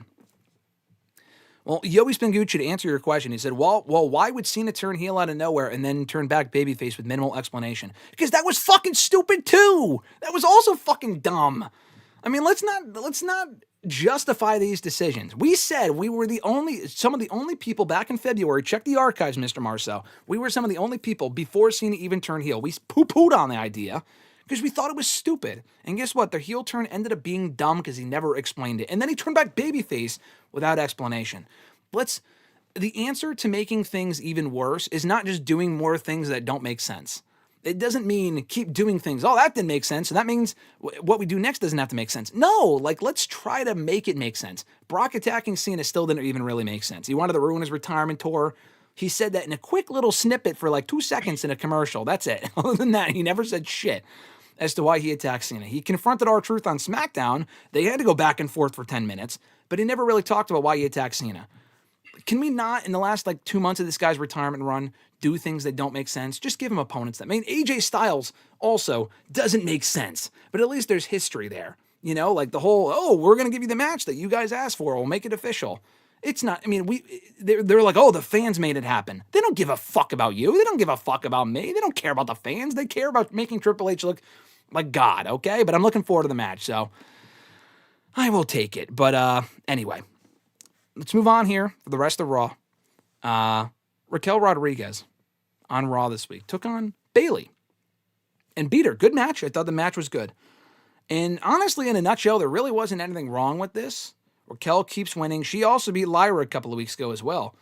The same could not be said for her tag team partner, Roxanne Perez. Now, Mr. Marceau, I understand you have some research in your notes. You brought your handy notebook this week. Can you please enlighten us as to why, not that this didn't make sense, but the bigger issue at hand here with Raquel Rodriguez, and not really necessarily her, but her tag team partner, Roxanne Perez? It's just, you know what, Graham, it's just something that just doesn't make sense to me. Roxanne, NXT champion twice, Of course. Very, did everything in NXT, gets called up, goes to the Royal Rumble, has a good showing. Let me check my notes. Came in final 2 with Charlotte, almost beat Charlotte. So you're like, okay. Goes on Elimination Chamber, doesn't win, but has another good showing. Not on WrestleMania, you're like, okay. She was kind of doing that little thing with Julia. Didn't really make sense, but get them on the roster. After Mania, she's in Money in the Bank. Yep. She beats Becky and Natalia. Money in the Bank, loses that. Good showing though. Then after that, kind of losing. Not really any plans, but Queen of the Ring. Yep. She Money beats in the Bank. Liv. She was Liv. Let me check my notes here. Liv, Rhea, and Kyrie in a 4-way. Queen of the Ring. So okay, she gets her momentum. Loses to Jade the next week. Jade goes on to win the tournament, so whatever. Okay. Right around that same time, Liv gets injured. Obviously, they bring Roxanne into the group. Okay, makes sense. Maybe she has some direction here. Yep. She teams with Raquel. They have really good chemistry for a month or two. They win a couple matches. Lose at SummerSlam, which I have no problem with. Obviously, Charlotte and Alexa are great. The next week on Raw, she beats IYO. Just she wins, beats IYO, which is great. But let me check my notes here. Kabuki Warriors interfere. So did Raquel, and she had the tights. I'm not going to complain, but that's also in the notes here. So that was on August 11th. And then I have here a week later, Dirt Sheet saying, the main roster very high on Roxanne. She's going to get a push. Circle back to Liv. She did hurt her shoulder. They say 12 weeks is the maximum for an injury. So 12 weeks for 4 times 3, 3 months. So, it'd be right around this time. So you'd think, okay, she beat IYO. Liv's going to be back in a month. She'll probably be winning. She'll face Liv. Of course. And since she beat IYO on the August 11th Raw, she has lost to Rhea. Yep. The Kabuki Warriors in the tag match. Okay. That's it. That's all the only losses. Oh, okay. Yeah, she lost that one. Lyra as well. And let me. That was it. She didn't lose to anyone else. She also lost. Let me check out Bayley. Oh, okay, never mind. She hasn't won a match in over a month now, and Raquel can win whenever she needs to, which makes no fucking sense. Raquel, that should be the opposite. Roxanne should be using Raquel, the big person, to help her win, not Raquel needing Roxanne to help her win. It makes no fucking sense. And then every time they have her come in and she beats the person up, and then they get fucking beat up, and it's stupid. Yeah. And it's booking malpractice. So what's going to happen? We're going to, at this point, when Liv comes back, are they going to do her and Raquel? Why would she face Roxanne? Roxanne's a loser. She also has a match coming up on Monday with Lyra Valkyria again. That We know who's winning that match. match. Lyra's going to win, and Roxanne probably won't even get a fucking entrance. I mean, but I still believe that officials have hope and have high hopes and are high on Roxanne Perez. That's what I read. You can't be telling me that wasn't true. No, I mean, I wrote it down. They said it was a report. If it's on the internet, it's obviously true. So come on. The problem, I think all this booking goes back to the fact that Lyra should have beat fucking Becky at SummerSlam for the belt. Because the Becky and AJ feud doesn't need a championship. Then Becky could have then faced AJ. You don't need the belt on the line. Yep. Because AJ doesn't need the belt. Who cares? Becky doesn't even need the belt. No, she's doing a good job with it, I will say. Yes, Becky, she could have beat Becky for the belt. Lyra has the belt for like a month or two. She beats Becky, which is great. She loses the belt to Roxanne. Roxanne's hot shit. Guess what? Boom. Liv comes back. You got Liv Roxanne for the belt. Beautiful. Yep. But nope. She can't win a fucking match when it matters most. But Raquel can win every fucking week. I don't get it. I think she'll be fine ultimately, but it doesn't exactly help her credibility in the meantime. And I think you may have mentioned this. I think you may have forgotten. Another key component here is that Roxanne's entrance is almost never televised. Never! I don't even know what her theme song sounds like. No, she uses the Judgment Day one now. Does she? I don't know. We don't hear it. I have no idea. The last time they had I guess it was for a tag team match. They got an entrance. But well, yeah, for a tag match, yeah. I could have sworn the last time they showed her entrance, she was still using the Judgment Day one. But honestly, I mean, I know what it's like the bow, bow, bow, bow, bow. Yeah, but now it's a slower down version, I think, but I'm not sure. My God, booking malpractice. That's what it is. And they have so many talented people on Raw right now, but we're going back on Monday to Becky Lynch and Maxine Dupree. I'm glad Roxanne's getting reps and she's wrestling. She's on the show weekly. She could be in a worse spot right now, or at least she's on the show. But why is she losing every single match that matters? I mean, the grand follow-up to her beating IYO SKY was what? Nothing. She is one of the only people to have beaten IYO SKY this fucking year, dude. There are a few women in this company that are more protected than IYO SKY. And it went nowhere. It amounted to nothing, which makes no sense. Like I said, she lost the fucking... Get back to... She lost to... She's lost to Rhea, the Kabuki Warriors in a tag match, Lyra and Bayley 101. She hasn't won a match in almost 2 fucking months after beating IYO. Like I said, she had never loses. Rhea Maivia can't beat IYO SKY, but Roxanne Perez can. But she can't beat anyone else. But also, why did we get fucking Nikki Bella versus Becky at Clash of Paris? We haven't seen Nikki Bella since. That was almost 2 months ago. She has been on the show. That match also did not need to be for the championship, to be fair. It was a terrible match to begin with, but why did we need that match? AK, back to my point. Becky should have lost to Lyra at SummerSlam, and we could have moved on. Yeah. Moved on. And Roxanne Perez could be challenging for the championship at some point and be, probably be the one to take it from her. And then to take it from Roxanne could be Liv Morgan. But when Liv Morgan comes back, like you said, is Roxanne really much of a threat? No, at this point, it's probably going to be, let's face it, it's probably going to be Liv and Roxanne on Raw, and the pay-per-view match will be Liv and Raquel. And I like Raquel. I'm glad she's improved and they're booking her well. But it is still ass-backwards booking, if you ask me, because I think Roxanne has a higher ceiling than Raquel Rodriguez at this point. I don't get it. I'm speechless at this point. I'm so fucking mad. It's not even funny. And then she'll lose tomorrow, or on Monday, too. No, I already have it wrote down. I said I had Lyra times 2 already, because I know she's going to lose. She won't get an entrance. She'll lose again, and we'll just move on. Because we got Bayley and Lyra. We're going to be a team. Whee! And they're going to fucking lose the fucking... Like, who cares? At this point, they might as well just put her over on SmackDown, because they could use the talent. I mean, they have Julia. She has no challengers right now, really. I mean, Michin and... What do you mean? She's only faced fucking Michin and BFAB 15 times since she's won the belt. What an interesting feud. And then Tiffany is still feuding with Nia. She's still feuding with Jade. Can we not put Roxanne in that mix maybe and give her a credibility boost, and she could be the one to take that championship from Tiffany? Because at this point, I'm not sure who will. There's no one really left on SmackDown that she hasn't already beaten. So I don't know. She's in a tough spot, is Roxanne. I do think it'll improve with her, but I'm not fond of the booking. And I know you're more pissed than I am, and I completely agree with what you're saying. I would hope it improves, because what we've gotten so far has not been encouraging. She can't win to save her life. But Raquel can win. She could beat Io, though. She can beat Io, but she can't win at any other point when she can't even beat fucking Bayley has not won all year. Bayley only just recently won her first match last week. She then lost to Raquel. That's what I don't get. Raquel won with Roxanne's help. Roxanne's 5 feet fucking tall. She's little. The whole point is they're supposed to have the bigger person help the little person win, not the little person help the big person. Yeah. There's no fucking sense. No, she it's did the stupid. same thing as Lyra. We can only hope that maybe she can beat Lyra on Monday, but I'm not going to hold my breath because I don't see that happening. It's already written down. She's losing. You already booked it. I mean, I heard Triple H made the call this morning. It's set in stone, written in Sharpie. Roxanne is losing that match. But I do agree, though, with Millennial. Maybe they can send Roxanne to SmackDown because at this point, she's nothing more than cannon fodder. I agree with that. Speaking of SmackDown, though, and I'll go back to the other comments I know Fernando asked you earlier about. He was talking about War Games. He said Wegmans or something like that. He meant War Games. I'll get to that in a second. But Yoey Spangucci said, who is at fault for the clunky way the SmackDown Women's Championship match ended? I honestly don't know. I think there was a report on that. Was that the ref's fault or was that... I've heard it was Tiffany's fault. I don't know whose fault it was. It came off like garbage, though. It looked fucking terrible.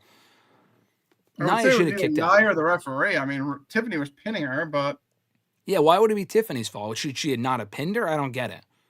I mean, I guess my thing is like the referee should just count 3, but... Well, I mean, people have said... Do you agree with the old Vince McMahon mindset that they should count it as a shoe? I don't agree with that. I think that's stupid. But it also looks bad. It looks bad if you do. I mean, I would figure something else out. Because what if you have like fucking... But, like, don't they go over the finish with the referee? They should have. I mean, I know Jade got hurt. That was kind of a mess too. But like, yeah, they should be like they should go over the finish with the referee so they know what, like they said, so they're counting as a shoot. Yeah. They should count it as a shoot, you would think.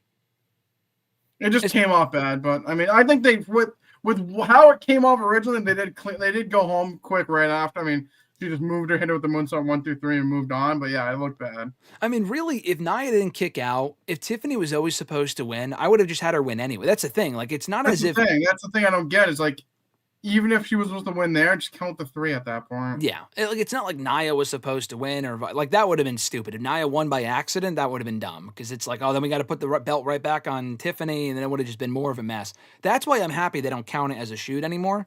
But if Tiffany was always going to win, just count it anyway. Like, who cares if she won on a fucking drop kick? Like, just fucking count the pin. But yeah, no, it was a pretty bad finish to an otherwise. I thought it was a fine match otherwise. But yeah, what Fernando was trying to ask earlier, your favorite War Games match, including NXT, if one comes to mind. Maybe the one that we were there for, Bloodline and Team McIntyre, whatever that was back. Yeah, sure, go with that one. Yeah, I mean, a lot of them just play together. Sammy he basically sacrificed himself. Yeah, sacrificed. Yeah, that one. Yeah, that was cool. I told Fernando on Tuesday that, I mean, they're all good. I think I said that one as well. They're all really great, so it's kind of hard to pick just one. But really, at least on the main roster, I would say probably none of the women's ones. Because it's really, those have no story, and they're just really a lot of plunder and garbage. You were saying that when they brought it to the main roster in 2022, let alone last year and the year before that, or the year, in 2023. A lot of the women's ones have just been a lot of the same shit over and over with the trash cans and the kendo sticks, no real story. The women's ones are all like, you could put them all and they all look the exact same. Yeah. It's a Home Depot special. Just a lot of furniture, right? Lowe's. I saw Lowe's. They sponsored Lowe's this year. Honestly, wouldn't be shocked. And the other question was from Johnny for RJ. Who are you picking between, I'm going to botch this, Bilal and Ian and Hooker and Armand? I saw that. I would see Ian Machado Gary beats Bilal, and I'm assuming that's Armand Sarukian and Daniel Hooker. Armand's a beast. I'd go with him too. There you go. Those are Mr. Marceau's UFC 320 predictions. And if who wins, you're going to be upset come Saturday? If Alex Pereira doesn't win, I might cry. I'll hold you to that here on the show next week. I'll try to remember. Put it in the notes. Put in the remotes. I won't forget. I have. That's why you have it. Have your notes, people. Bring your notebooks. Take your notes. Have those receipts. Makes a difference. I have the quotes. I mean, listen. I'll keep going back to this. Ricochet said AEW is a family-friendly company. They used thumbtacks last night, even though they already had a thumbtacks match at All Out. That doesn't matter. They used thumbtacks last night, but it's a family-friendly company. And never forget, folks, Toni Storm said it herself. She lost the championship because she did not do this. She told her opponents going into All Out a few weeks ago, trim your bushes, bitches. We're going all out. She didn't trim her bush, so she lost the championship. So, again, wise words from Toni. What was the thumbtacks in? What match was that? And just the throwaway? That would have been... Well, I mean, no, it was their monumental main event. It was their 6-year anniversary. They're not going to just use thumbtacks in any random match. I mean, come on. I know you haven't watched it in a while. They're not going to just do any random match. It was, let's see. Oh, no, that was 2 weeks ago. That was from last week. They did it again this week. This week it was Darby and Chris Statlander versus Marina Shafir and Wheeler Yuta. That's when they use the thumbtacks. So it's a rare thing. They only use it once a week, so they have to save it for special occasions such as that. A match that absolutely did not need it in what was labeled a tornado match. Freak like Navit. I apologize if I mispronounce it, but he said, Rogan needs to stop manipulating Jey. 2020 is over. Why are we regressing? I don't know what you're referring to. But he Roman, did ask, what'd you say? Roman and Jey. I think Roman and Jey, yes. He said Rogan and he spelled Jey wrong. I'll talk about that's the last thing I'll bring up here in a second. But he also said for you, Shadir stinks. What does the R stand for? Rex Ryan? I don't get it. Yeah, no, I mean Shadir sucks. Rex Ryan hates him. He's an analyst on NFL Live. No, he's not. I mean, he's not good. Just simple. He's not good, he says. If RJ says it, I'll believe him. What'd you say? Not good at football. He's not good at football. You're going to see thumbtacks in the blood and women, or the women's blood and guts. Yes, well, I mean, that makes sense because it's women's blood and guts. But when you do this shit every week, it doesn't make sense. It doesn't matter. I'm actually fine with women's blood and guts because they've been doing these 20-woman tag team matches for 6 months now. At least it's actually leading to something. But when you do thumbtacks every fucking week, this shit doesn't matter.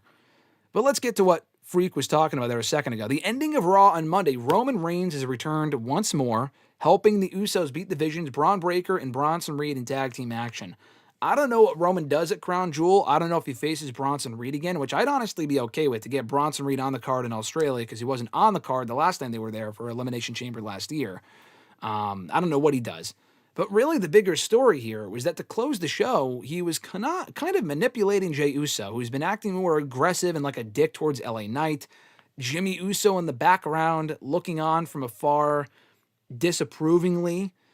Where do you think this is going? I am intrigued, but I'm also kind of worried that they're just running back the same Roman Jey storyline from 5 years ago. This kind of feels like deja vu. And we already had the big Bloodline babyface reunion last year. They're reunited once more. That's great. But what's this whole thing with Roman teasing a Jey heel turn, a Roman heel turn? Why are we going down this path again? Where do you think this is going? And are you intrigued by it as I am? I mean, I feel like honestly I couldn't even hear what the fuck Roman was saying. Yeah. So I feel like that kind of hurt it for me. I have no idea what he said. I mean, I hope they're not doing it again for Roman to be heel. Maybe, like you said, maybe it's gonna be Jey kind of finally getting over on Roman. But I mean, it's definitely interesting me. But like I said, I had no idea what he said. Yeah, he said just something like, you know, we've been over this before. WWE posted it on YouTube yesterday. I couldn't hear what he said during Raw, but they posted it in like a short with the captions. Yeah. It was just basically something along the lines of like, you know, I had to remind you who you are. You're the number one guy, blah, blah, blah. Noob thinks that Jey's going heel. Do you think this leads to a Jey heel turn? I just feel like that'd be dumb. It'd be a nice progression of his character, but like he's still so mega over. I don't know why you would do that, at least right now. I mean, but like, why are you teasing him going heel if he's not going to at that point? Maybe give him more it's of like, an edge. It's like if you tease, like, I don't know, let me guess. Hold up here. Hey, look up It's like notes. teasing Austin Theory and Grayson Waller split for over a year, nothing ever happening. Yeah. So, I mean, at this point, they've been teasing it. I feel like we're going to get it. Because why tease it for weeks just to be like, oh, never mind. Like, I think we're going to get it. But, I mean, like you said, he is over. But this form of Jey, I feel like, is kind of peaked at this point. That's why I feel like he's already, as a babyface, he's already done all the things he could do at that point. So going heel is like, I mean, it's only like that's the only thing left, right? True, but I would think before that We see longevity in him being a single, I guess. No, but I would keep the Usos as a babyface tag team for right now, at least. I mean, I feel like to turn him heel right now. Defend the tag belts. I'm not even worried about tag team right now. Well, yeah, the Balor and McDonough have defended it once in 5 months, so I mean, it is what it is. But you can check your notes on that one. They've had all of one title defense in the last 4 Well, they were months. I heard they were supposed to lose to the Theory and Waller, but they never. They're still going to. It's long-term storytelling, clearly. That's why they haven't broke up yet. They're supposed to go to SmackDown and win those belts.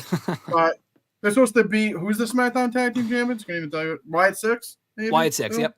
I forgot. Listen, I think Johnny said... So what do you think's going to happen then? You kind of gave me like a half-ass, like I'm looking forward to it. Like, what do you think's going to happen with Jay and Roman? Give him an edge. I wouldn't turn him heel. I think you give him more of an edge and maybe you tease it. I wouldn't turn either of them heel. I just think that'd be stupid. Roman was already a heel for 5 years. Jay, I think, right now... He's just so over. I just don't agree with it at the moment. I wouldn't even turn... I mean, if it was up to me, I would turn Jay over LA Knight. To turn LA Knight heel, I don't like that either, but it's the same issue of he's still super over. At least we know LA Knight can work as a heel. Jey Uso on his own as a heel, I honestly don't know if that works. I don't really know what you do with that. You're right. We haven't seen that yet, so it is something different, but I would give him more of an edge first, see what happens there, make him more serious, stop with the yeet thing every fucking promo. Like, I'm not saying stop doing it entirely, but maybe phase it down a little bit, get a little bit more serious, work with LA Knight, and then I would just still put him with Jimmy Uso in the tag team ranks. I would take a break from the single stuff for a while. I know you said you're not concerned with the tag team division. I'm not either, but at least that would give them something to do. Put the belts on them like that fucking means anything. It'd be better on them than the Judgment Day. They're just holding them as a fucking paperweight at this point. And no, Johnny, I don't agree with turning Jimmy heel either. He's got to be trolling. No, I mean, but like you also got to think like maybe there is some progression like over time. I mean, theoretically, Jimmy's gonna be gone within the year when Naomi has their baby. So I mean, eventually he's gonna be away for a little bit too. So like you said, I think more of a serious edge definitely will help. Like, but I also feel like the whole yeeting stuff for most people, that's what's keeping them like popular. Yep. For me, they're kind of running into the ground. Yeah. So like I said, hopefully a more serious edge, but I mean, I wouldn't hate him going heel either. Even if he does go heel, though, we would have to agree he can't go heel before War Games. I mean, if they're setting up for Roman and the Usos and maybe Punk, He could go heel in War Games. You're thinking. I see the meme of the pointing to the head meme. I could see that. I could see maybe Jay going heel in War Games, costing them the win, and then setting up a Vision victory. Does Jey Uso join the Vision? That would be stupid, but no, he's actually he's going to be actually joining the Don Callis family. I hear they're running low on members, actually. I hear there's help wanted for the Don Callis family. They're running low. Maybe they can run back. If Jay goes heel, we can run back our favorite Mania match in recent years, Jay and Jimmy at WrestleMania 42 with the roles reversed. Maybe have it main event this time. It was kind of egregious they didn't main event the last time. Just my opinion. Yeah, I agree. It was such a banger, we can't only just see it once. That match was terrible, actually. Let's not fucking do that. Freak said he almost turned this shit off, seeing that I was kicking off RJ. No. Again, just to correct myself from earlier, I can't say this enough. I'm not kicking off Mr. Marceau. I did kick off Mr. Marceau 11 years ago. I turned heel there for a little bit. I wouldn't have even brought this up unless fucking someone didn't ask about who would turn seriously, heel. you like brought into the universe. It was not even known. Well, no, whoever asked that question was the one who triggered that. I forgot who it was. But no, Mr. Marceau is not going anywhere. Maybe we'll play into that one of these days, and he just won't show up, and I'll be like, yeah, no, he's gone. He's not coming back, and get a lot of hate for that one. If LA Knight turns heel, he has to change his name to New York Knight. He'd get a lot of heat for that, especially with the Yankees facing the Red Sox tonight. Let's go Red Sox or another Yankees victory. Who goes over? Let's go Red Sox. Come on. Come on. Got to play for the home team here. Fuck the Yankees. Where do we think Jimmy's career would be if he had never gotten a DUI? The same place. I don't really see that changing. It's a good question. Well, here's the thing. If you go back 10 years after I kicked off RJ and then he came back, when we were talking about Jimmy Uso and we were talking about like his trajectory, we were much higher on Jimmy than Jay. I mean, Jimmy was on Total Divas. He had some personality. And then Jay got hurt and Jimmy was on his own for a while and he had some potential. But then we've seen what he can do on his own in the last couple of years. That to say he's a fucking goof. Like, I like Jimmy, but Jay is just he can be way deeper as a character.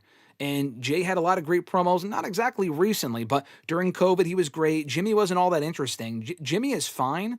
Jey has gone out there and has had some great performances. I feel like he's much more believable as an underdog. I don't really think the DUI for Jimmy changed his trajectory at all. I mean, he got a couple DUIs. So did fucking Jey. It didn't change anything. Jey had one, actually, so don't say couple. Okay, I'm sorry. Not to slander. Jey had also, one. Jey's the little brother, so that's what happens. He's a little brother. It's not a case where, oh, we can't trust Jimmy, so let's push Jey instead. He's had too many DUIs. Bro, with this company, DUI is... What do those letters even mean? I mean, how many pushes did they give Jey, Jimmy, Jeff Hardy, among other people, despite the fact if you got busted for a wellness policy, ask Andrade. They don't trust you, they'll fucking can you. But for a DUI, you can get drunk and they don't care. Slap on the wrist. Yeah, no, I just think for Jey specifically, it was during COVID, and he just like they just kind of hit they just got high. It was just like it was what happened. He just like with Jimmy out, he just kind of got over on his own, and then that's Well, I was going to also say he was in the right place at the right time, but I also feel like it's not necessarily just a him thing. Like, I mean, it's not necessarily just a circumstance thing. He also put in the work, to be fair. Jey Uso was also very good anyway. Like, he stepped up his game in matches and on promos. Now he's kind of resting on his laurels, but if Jimmy was in that same spot, I don't know if it would have worked as well. Like, if Jimmy was in that same spot, I think Jey's just a better performer. Jimmy might even be better in the ring, but I've seen far better matches with Jey in the last 3 years than Jimmy. Yeah, I agree. Yeah, I don't know. I think the DUIs didn't really factor in too much. Johnny's got New York winning tonight. Johnny also said, I heard Matthew, I assume you mean me, that we're joining the Don Callis family. I heard that you're joining I'm joining Andrade Elf, the fucking AFO, the Andrade family office. I'm still on board with that. I hear you're the next member of the Don Callis family because, like I said, they're running low on members. Yeah, me and Jey are joining next. Yeah, you and Jey are the next number 13 and 14, respectively. You can be number 14 on the totem pole. That's not a bad spot to be in. B+, Daniel. It's not a bad spot to be in. Daniel Bryan. Exactly. Johnny doesn't like Boston Market or Boston Cream Pie. He's a hater. Hey, I don't like Boston Cream Pie or Boston Market. What's your point? Neither do I, but I still say go Boston. Boston's a far better city. We can't argue with that. New York's a fucking dump. I'm sorry. I like visiting there. I like going to shows there sometimes. It stings. The people aren't pleasant. Boston, I will fight anyone on that. Boston is far better than New York City any day of the week as far as cities go. What if we get Roman versus Seth at WrestleMania 42? I think there's a pretty decent chance that we will. I think that's where we're going with this. Mamadou, my name's not Greg. I'm Graham, but you can call me Greg if you want. He said, sorry, he's late. No worries, Mamadou. We're actually about to wind down right now, but thanks for joining here at the tail end. Hope you can go back and check out the rest of the episode for Mr. Marceau's rant about Roxanne Perez. We talked a little bit about Andrade and AEW, Ricky Saints winning the NXT title, the TNA invasion, and a whole lot more. So go back and check that stuff out from earlier. We get a lot of New York fans in the chat. Fernando saying, go Yankees. No. Fuck the Yankees. Boo. Boo the Yankees.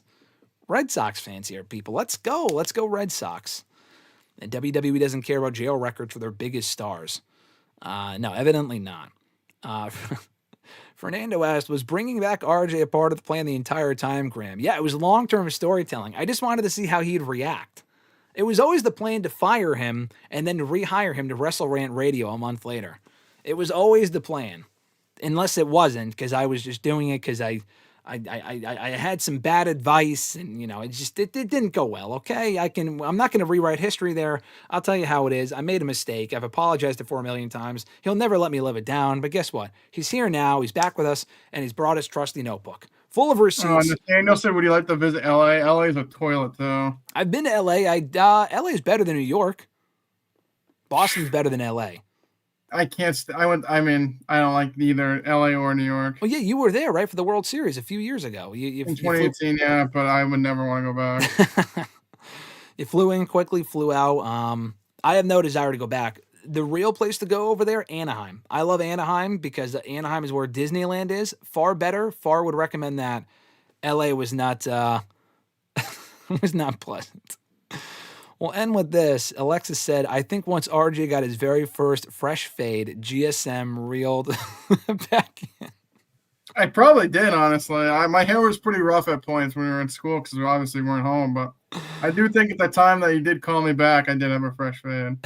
I think that's what it was. They said, listen, we can't not have this guy on the show. He's got the There's sickest... no video at all. You can't see his fresh fade through the audio. It was an audio-only podcast for over 11 years until this year. But you know, I just said, you know what? I can't not have this guy on. He's got the sickest, freshest fade I know. We got to bring him back. That was the deciding factor. I think Alexis cracked the code. And Johnny, it's okay that you don't like Connecticut because I don't like New York. No, okay? no one likes Connecticut. People that live in Connecticut don't like Connecticut. That's what this guy says. He comes here all the time and he's like, oh, I fucking hate the drivers here. I'm like, the drivers in Mass aren't that much better. The problem with Connecticut, there's no reason. Besides visiting you guys, there's no reason for me to go to Connecticut. I was at the Pez Factory the other day. The Pez Factory is great. It's the Pez Visitor Center. That's enjoyable. Nice scenery, which you can get in Mass. What else? New Haven Pizza. Pizza's good. It's probably better here than in Boston. It's debatable. I'm gonna have to go to New Haven Pizza one of these days. I still say Mass is better than Connecticut. But yeah, I mean, you got Pez Factory. You got me and Alexis, and you got New Haven Pizza. That's three things right there. It's good 3 reasons to outside of Foxwoods and Mohegan, there's no other reason to go. Mohegan and Foxwoods. There you go. You're just coming up with great reasons right there. I totally forgot about that. I love Mohegan. What do you, Mama? Do great question. What is even in Connecticut? This guy, and everything I just said. Pizza. Mass holes are the worst. Well, Mr. Marceau's not a mass hole. Yeah, I'm the chief mass hole, so. I would say the drivers here, they're bad all over the Northeast. I don't really, you know where they're the worst? New Jersey. New Jersey drivers are fucking terrible. And I would never drive in New York City either. I would rather fucking die. Johnny says Vermont pizza is better than New Haven. How many Vermont pizzas have you had? We drove through Vermont. I almost fell asleep and drove off fucking 89 in Vermont going to Montreal. Besides that, never had pizza. Their Dunkin' Donuts service sucked too. 2 things real quick. Alexa said she doesn't mind CT. Massachusetts is elite though. I completely agree with that. And second of all, what he's alluding to is when we went to Elimination Chamber 2 years ago when Sami faced Roman. Great weekend. What we haven't talked about necessarily was the fact that I went up to RJ's place the night before, but I got there at like 9 o'clock. We were only staying over Friday and Saturday, but I got word last minute, literally like days before from WWE, would we want to do the media junket? And I didn't tell RJ, we got to go, let's do it, whatever. I posed the question to him. I said, this is going to be rough. If you want to do it, I'm down to do it, but no pressure. He goes, let's fucking do it. And that's always been my mindset with shit. I do, and I say this all the time. I say this to Alexis, and I say this to everyone. I do a lot of dumb things, a lot of stupid things. They always are. I'm not complaining. This was well worth it. We could have fucking died. So I don't know if I'd be saying this if I was in the grave right now. But it was very worth it. So what happened was, we didn't stay on Thursday night, so I drove up to RJ's place, and we had to leave first thing Friday morning to be at the media junket for Friday morning in Montreal. That's where we were going. So from Mass to Montreal is about a, 5-6 hour drive, would you say? Like a 6-hour ride. About a 6-hour ride. The junket, was at the half crack of dawn, too. That didn't help. Yes, it was first thing in the morning, around 8, 9 o'clock in the morning. So we didn't get there like, we got to be there in 6 hours, so let's leave it. Whatever. We got there with plenty of time to go to the hotel first and then go to the junket. But that meant leaving at 2 o'clock in the morning. This kid didn't even get that much sleep because he had to wait until I got there, but even then he went to bed soon after. You probably only got a couple hours. I legitimately have gotten, I've been to New York Comic Con before, have gotten, I've been catching flights. I've gotten 3 hours of sleep. I've gotten 2 hours of sleep. Going to New York Comic Con a couple years ago, I had to get shit done before I left. I got 90 minutes of sleep. When we went to Montreal that morning, I got 45 minutes of sleep. I went to bed for 45 fucking minutes. I don't even think my eyes actually fully closed before my alarm went off. And granted, I was not driving, RJ was, but it was still bad because he was fucking tired and he needed me awake as his co-pilot to keep him awake. But the problem was I was so fucking tired. And that's not like I was intentionally, let me put on my blanket and go to bed. Like I wasn't doing that. I was trying to stay awake, obviously.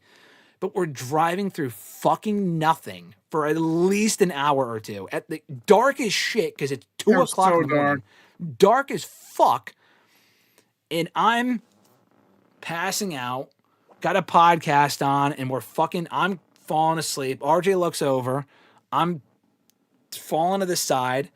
Eyelids are getting heavy. He starts falling asleep. May have swerved a little bit a couple times. Because remember, this is in Vermont. There's nothing there. It's just woods. It's nothing. Not Vermont. We got to New Hampshire. I think we were good. We're in Vermont when this happened. Yeah, we were in Vermont. We were driving through Vermont. Nothingness. Honestly, decent chance. I'm surprised we didn't die. It could have ended very differently. Could have veered into oncoming traffic or into a tree or into a ditch. But guess what? We made our towns. We made our booking. We got to that media junket. And Mr. Marceau, I don't know how I stayed awake. After that was over, we got food and whatever. I got poutine from McDonald's, obviously delicious. It was gross. RJ did take a little nappy poo. We watched Dodgeball, and he took a little nappy poo. I didn't see much of Dodgeball. We had to finish it later or the next day or whatever. And then he was back up and at him for us to go to SmackDown later that night. That was the week. I mean, that was obviously more than that, but that's the behind the scenes. Like, anytime I do anything, it's always great, but I don't tell you the behind the scenes of like what goes on beyond that. And that was one of many stories where it was very fucking bad, but it was great though. We were tired, but hey, guess what? We survived and we made it. And honestly, if we died, we did it. We're here today for almost 13 or 12 years later of WrestleRant Radio, Mr. Marceau. We are here, we are alive, and not dead. Made our towns, baby. That's what it's all about. We do. Never miss a booking. Never miss a booking. And I'm sorry, Daniel. I love you, brother. I will have plenty of slander for Jersey. I'm not a Jersey fan at all. I enjoyed my weekend there for SummerSlam a couple weeks ago when I was there a few months ago. But Jersey itself, I was getting McDonald's or something. I was driving through downtown. It's such a fucking dump. I'm sorry. I can't. It's a fucking dump. And the building itself, I got stranded in for Mania 35. So I will always have that memory that I did rectify this past time, driving there. Well, you got stranded at MetLife? Fuck you. I was in my bed fucking after 10 minutes that Becky won the belt. Yep. Matt hit 3 or hand hit 3 for the 3 count. RJ was already halfway out the building. My car was already started. Oh, my God. And Johnny also said, I want to hear your review of Gen V and Peacemaker after the season finales. Yeah, just ask me after they're over, and I'll tell you what I think of them. But so far, both shows are great. Peacemaker is awesome. We just finally watched the most recent episode. That was an excellent episode. And Gen V is also a good show. So, yeah, ask me after they're over, and I will give you my 2 cents at that point. But we will wrap it up there. New episodes every single Thursday here on WrestleRant.com, WrestleRantRadio.com, all major podcast platforms. Check out the video version first, though, when it drops here on the YouTube channel every Thursday, so keep an eye out for that. Shout out, as always, to the channel members Alexis, Miss Mon Matthews, Dillon DiGiacomo, Mrs. Renee, DJ Swerve1 at Swerve1 on IG, Daniel Malcolm at I'm Quarter on X, Mr. Marceau at RJ_Marceau on X, John Ritland, Real Honesty with John Ritland right here on YouTube, Richie, Red Planet Wrestling on YouTube, and Average Grunt at gruntwrestling.bluesky.social on Blue Sky. More information on that down below, in addition to just liking the video, subscribing, hitting the bell button to be notified every time new content goes up and every time we're live here on the channel. All that stuff greatly appreciated. We'll be back here next Thursday on WrestleRant Radio, if I don't boot off Mr. Marceau before then, for our official anniversary week edition of WrestleRant Radio and Crown Jewel predictions and whatever else is going to be happening in the world of wrestling at that point. Mr. Marceau, brother, any parting words for the audience of WrestleRant Radio here today? I got nothing.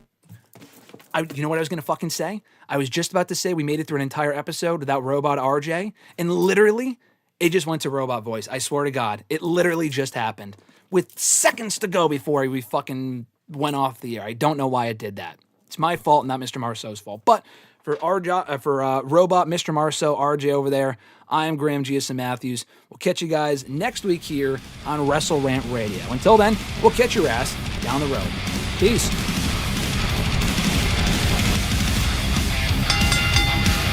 Join Graham GSM Matthews and RJ Marceau every Thursday as they run down their weekly wrestling rants, offer expert analysis, host exclusive interviews, and more. Subscribe today on all your favorite podcast platforms and never miss an episode of WrestleRant Radio.